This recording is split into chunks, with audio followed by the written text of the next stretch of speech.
Mrs. Ardwell had always watched Io closely, not with suspicion, but with a profound sense of recognition. She knew that look all too well, the stillness that masqueraded as peace, the quiet obedience that wasn't born from loyalty, but from something much colder, much more calculated. It was a look she'd seen in the mirror for years. One humid night, the air thick with unspoken secrets, she found him. There he was, in the grand study, the one room in the house that felt more like a tomb than a library. He was sifting through her husband's old files, papers he had absolutely no reason to be touching. Any other person would have screamed, would have accused him, would have called for the guards. But Mrs. Ardwell wasn't any other person. She moved with a silent grace that belied the storm in her heart. The heavy oak door clicked shut, the sound echoing in the cavernous room. Then she turned the key. The lock's final, definitive snap was the only sound. Io froze, his hand hovering over a faded manila folder. He looked up, his eyes meeting hers, expecting an explosion.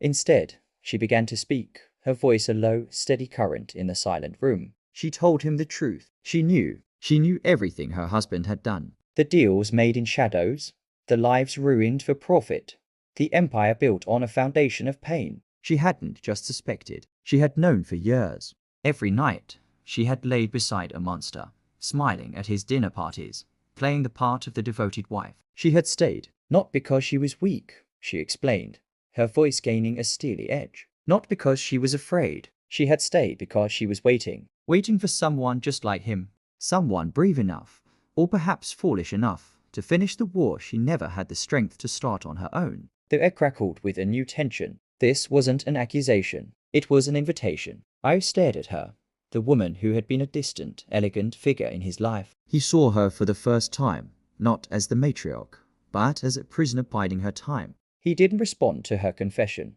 didn't offer a word of comfort or condemnation. He just held her gaze and asked a single, piercing question. Did you ever try to stop him? Mrs. Ardwell didn't answer. She didn't need to. The years of quiet suffering, the swallowed words, the averted gazes, it all hung in the space between them. And in that profound, deafening silence, an alliance was forged.